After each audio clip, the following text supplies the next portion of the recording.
So we are doing the question answers on page number 40, thinking about the text. I'll take the risk. What is the risk? Why does the narrator take it? The risk is to go through the black clouds, although he knows um, uh, the amount of danger that he's crossing, because his aircraft does not have enough fuel to cross over the black clouds.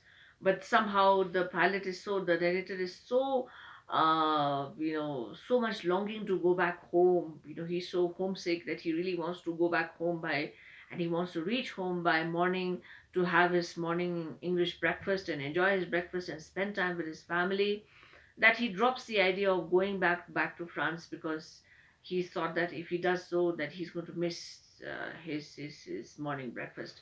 So basically, he was so homesick that he decided to take this risk. You can write that in 65 words.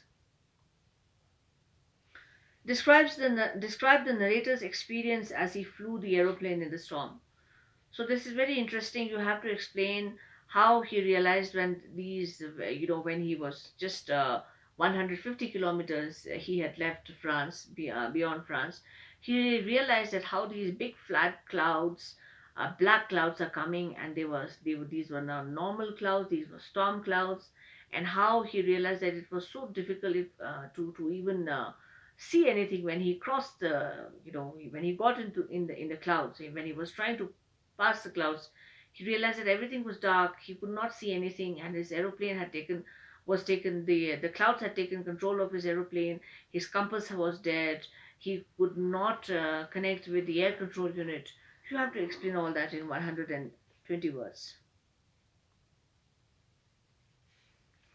Why did the narrator say, "I landed and was not sorry to walk away from the old Dakota"?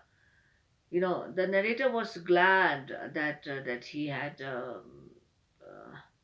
landed, and he had reached home safely. He was not sorry because he knew that this aircraft was in the make and model of the aircraft was quite old, and despite the fact he did manage to reach home with the help of the others. You can write that in 50 words.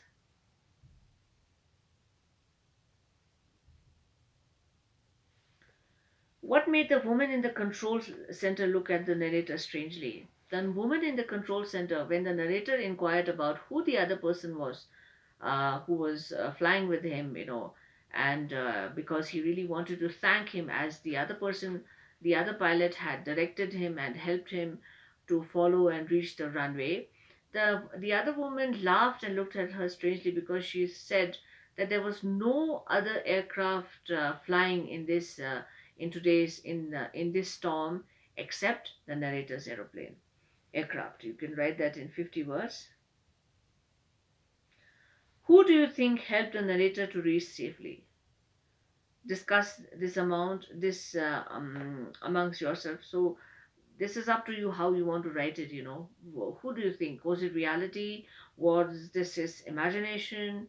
What was all that? You can write that in 110 words. So I want you to submit this work by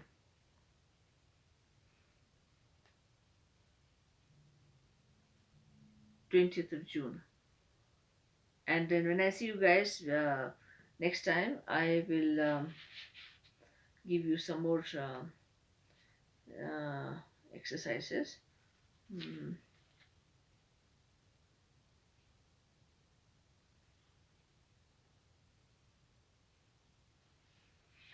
Um,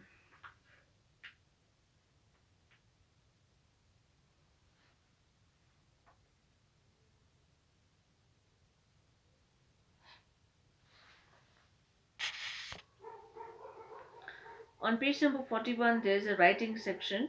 Have you ever been alone or away from home during a thunderstorm? Narrate your experience in a paragraph. So you can write about in 100 words about what was your experience when you were left alone, in a storm, or during rains or something really, or any kind of storm. You can write that in 100 words. And mm,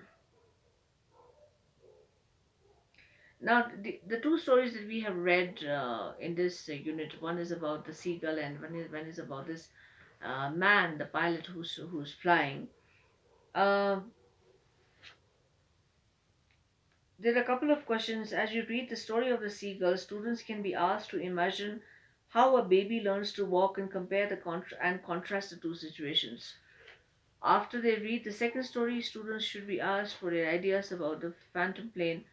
Okay, the first part is, as they read the story of the seagull on page number 41, the last question, what you can do, but is that you can just write down this in 70 words about how what is no what happens when a baby learns to walk for the first time, and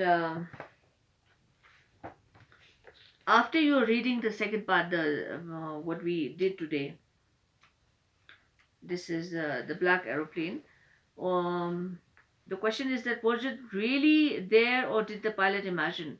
Do you think there was someone really there who, in the aircraft, or was this just the pilot's imagination? Just write that in 60 words.